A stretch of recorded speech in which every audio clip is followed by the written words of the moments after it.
Hi, my name is Lorian Johnson and I'm here to explain the tile start screen used in Windows 8 and Windows 8.1.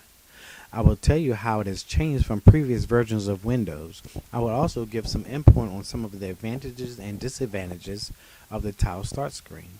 Along with this, I will recommend 2 Windows 8 apps that will offer hours of information and fun. Windows 8 came out as a replacement for Windows 7. But a lot had changed since the release of Windows 7 in 2009. Even though they are both part of the Windows NT family, they were designed very differently. Windows 8 is designed as most new hardware is today, with mobility in mind. The tiled start screen is used to make accessing information easier. Microsoft.com explains it like this. The tiles on the start screen can show updates from your friends, new email, app notifications, and the next appointment on your calendar at a glance, even without opening an app. And because everyone who uses the PC can sign in with their own Microsoft account, each person can personalize their own tiles, colors, and backgrounds.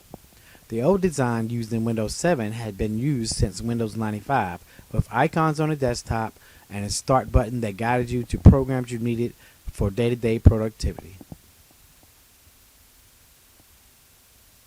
The question of is it an improvement in Windows 8 is dependent on who you ask.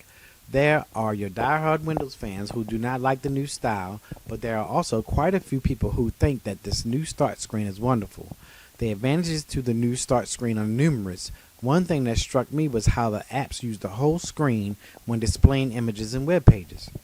As you see here, the Bing web page shows as a full screen when you're in the tile desktop.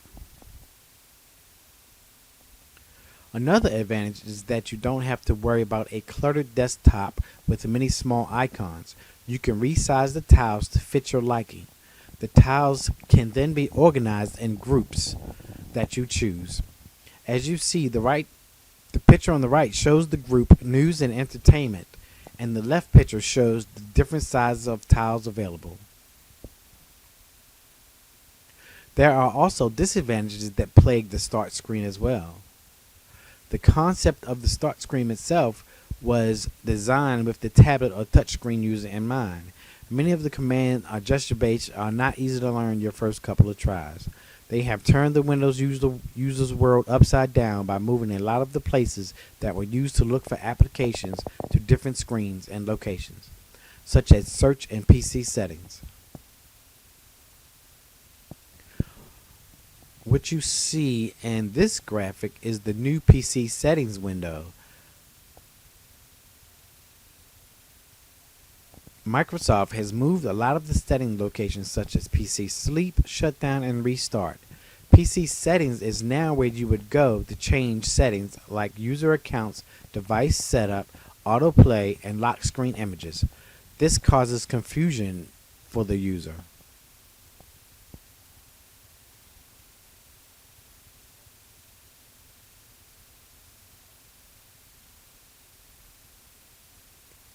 Salman Tapur, also known as Exclusive Salman on Engadget.com, said this. An inconsistent UI and jumping between Metro and Classic causes issues. In Windows 8, you get 2 different style of interfaces.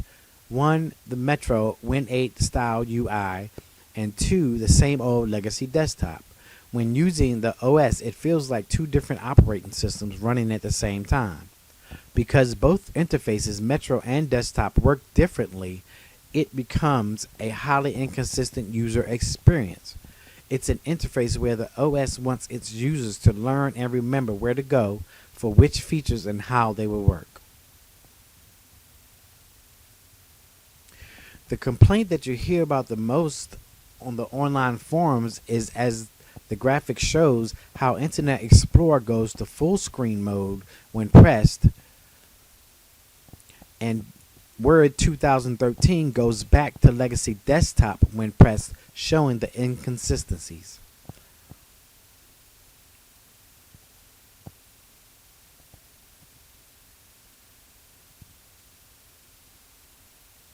The eventual effect that this has had on the people is a resistance to change with the OS that they had become comfortable with.